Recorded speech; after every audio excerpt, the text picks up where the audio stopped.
Let's take a look at the second line item of the Make Homeschool Safe Act. You can go back and watch my first video if you want to see my opinion on line item number 1. So for this one, number 2, it is that homeschool students deserve to be accounted for. The very first paragraph, you can see that right now under current law, which remember, every state has a different homeschool set of rules, set of laws. This is saying 11 states do not require homeschooling families to let the school district or state know that they're homeschooling. You could literally just pull your kid out, start homeschooling. You don't have to say anything. Or if your kid was never in school, they're young and now they're of age to go to school and you decide to start homeschooling, you can just start doing it. You don't have to tell anybody. Then you can see that other states do require homeschooling families to notify, let them know they're homeschooling.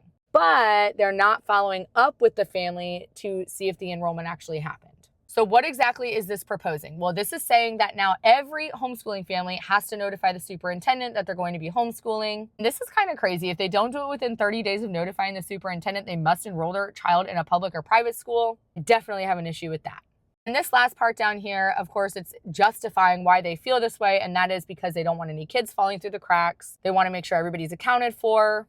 They don't want kids being isolated in abusive situations without someone knowing about it. Okay, so how do I feel about this? Well, first of all, I am a huge fan of just allowing the states to handle things on their own. I don't think there should be some big federal overarching rule for homeschooling families. If you don't like your homeschool laws in your state, move to another one.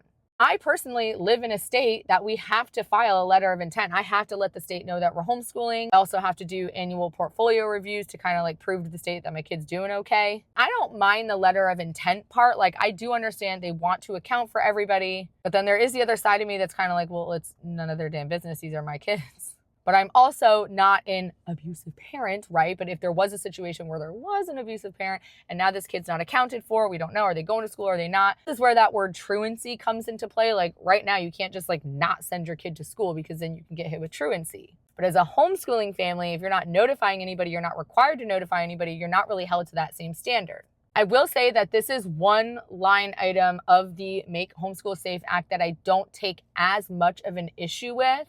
Sure, put in your letter of intent, let the state know you're homeschooling, and then leave us alone. I don't like this 30-day thing because I will tell you that as a homeschool evaluator for the state of Florida, when I'm sitting down and I'm doing portfolio reviews with homeschooling families, I'm not even kidding you, probably 30% of all of the evaluations I do are late. Meaning the parent forgot that their evaluation was due, they're reaching out to me, they're scrambling, they're worried, they're past their due date. The state does give you a grace period. This part right here, not notifying within 30 days and then you have to enroll your kid in public school. How about you like notify the parent and give them a little bit of grace? Why does it have to be this like 30-day deadline, right? Just my personal opinion coming from a former public school point of view, which is a lot different than a lot of just traditional full-time homeschooling families that don't have that background. Let me know in the comments what you think about this one.